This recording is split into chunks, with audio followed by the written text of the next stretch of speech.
Welcome to Donmar TV News Channel. Meanwhile, Manila City Mayor Isko Moreno Dumagoso believes that politics is behind the influx of people in vaccination sites. This was after the local government found out that some of those who went in the vaccination sites are non-Manila residents who came from Bulacan, Cavite, Laguna, and Rizal. Mayor Dumagoso added that agitators were to blame for the vaccination chaos.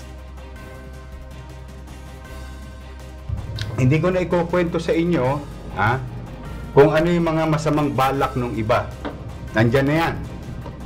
I take full responsibility. Pasensya na kayo mga kababayan. Pero huwag kayong mag-alala. Hahanapin ko ang punot dulo noong sumigaw na iyon daw may tao sa loob ng mall. Nag-umpisa na raw ang bakunahan, kaya sumugod ang tao.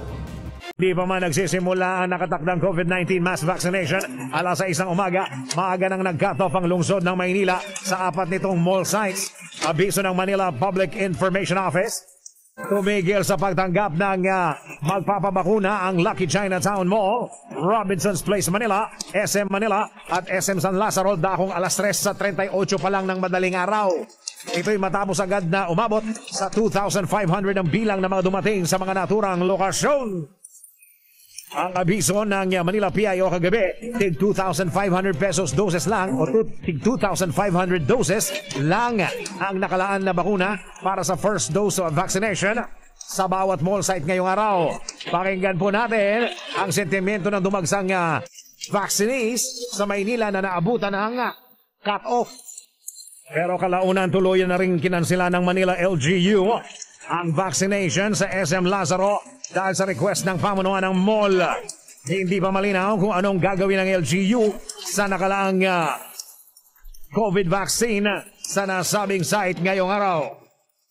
Gabi pa nandito na, unfair naman sa amin. Tapos yung mga bagong dating, sila pa yung nakapasok.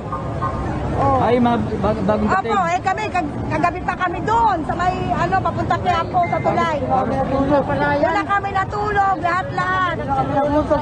Pero bawal lumabas sa isik pag walang vaccine. Ayun po yun sabi nila. Sabi nila. Opo. Pero kung meron ka namang quarantine pass, pwede. Pwede daw po. Oh, yun. Pero mas maganda na kasi yung vaccination ka, mas safe ka, di ba? Baka bukas meron, pila ka uli. Siguro. diba? Sana naiintindihan din yung iba. Kami, naiintindihan namin. Katulad yan, nagsalita na. Cancel. Siyempre ang tao, hindi alam kung sino ba pakikinggan, sino ba susundin. Anong oras ba kayo dumating dito kanina? Mga pamangkin ko, alas 7 pa. Alas 7 pa Siyempre kami humamailan alas 7 ng gabi? Oo. Bakit naman ho kami? Siyempre kami palitan. Maliligo kami. Kami naman ho ang papalit, sila naman ang umuwi. Ako nagsalita ng Malacanang dyan, hindi totoo yan na kapag hindi ka vaccinated, hindi ka pwede lumabas. Madaling araw pa lamang itinigil na ng Manila City Government ang pagtanggap ng walk-in COVID-19 vaccines. Alas 3 pa lang na madaling araw ay itinigil na ang pagtanggap ng mga walk-in vaccinees dahil maagang naabot ang cut-off na 2,500 doses kada vaccination site. Sa isang Facebook post ng Manila Public Information Office, sinabi nila na ang kanilang vaccination site sa mga mall, partikular na ang sa Lucky Chinatown Mall, Robinson Place Manila at SM Manila ay hindi natatanggap ng karagdagang tao na pipila. Samantala, ang pagtuturok naman ng COVID-19 vaccine sa SM San Lazaro ay kansilado na rin.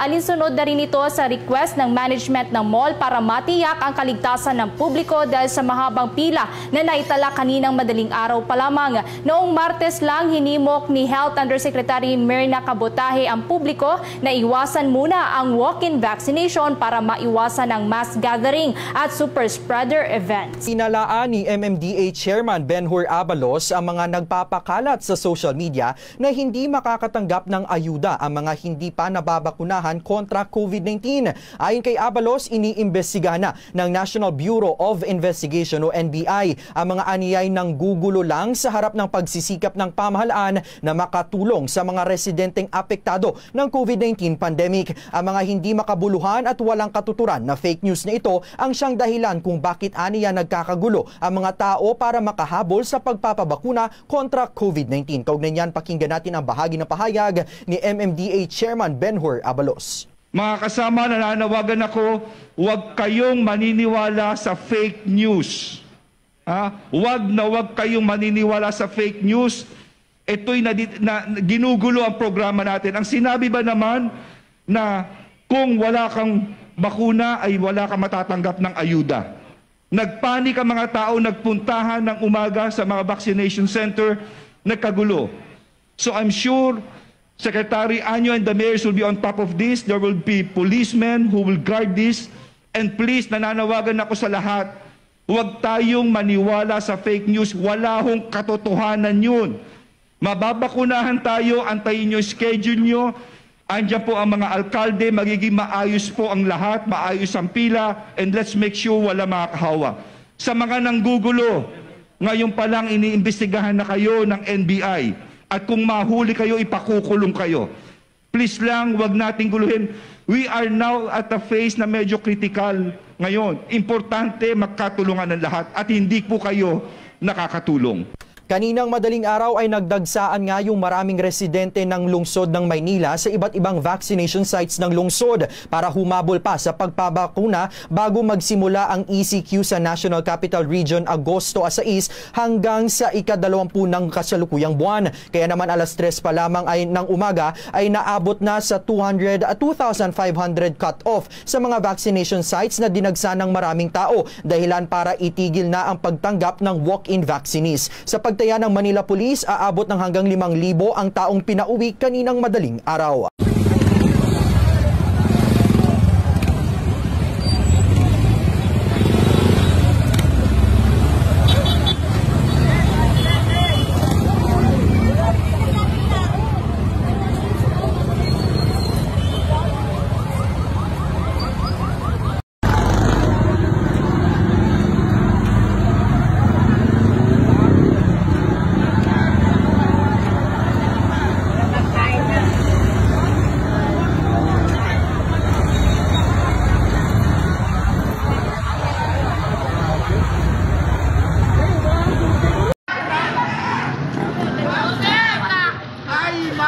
Takbo mga gunggong! Takbo mga gunggong!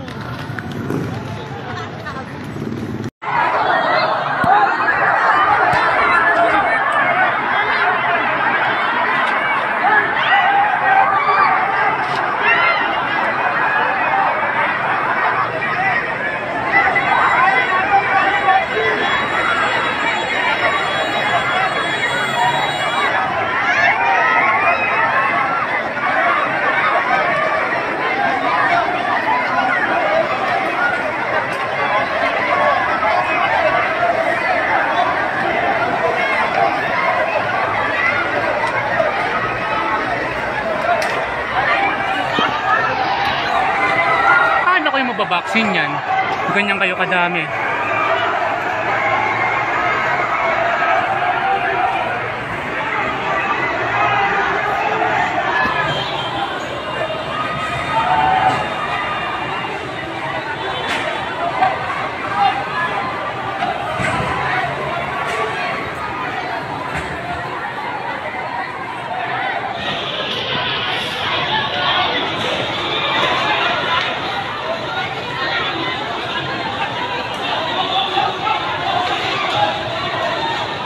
Nagwawala na yung mga tao.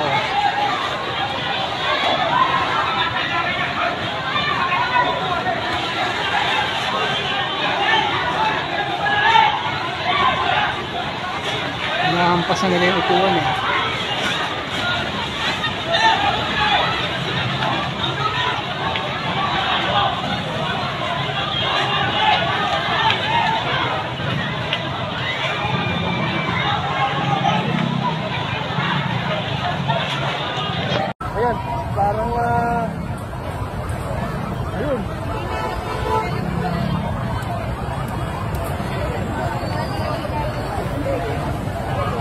Ayun, nakikita nyo, doon sa may tricycle station. Ayun. Pumila na sila doon. Ayun, nagkagulo na. Ayun.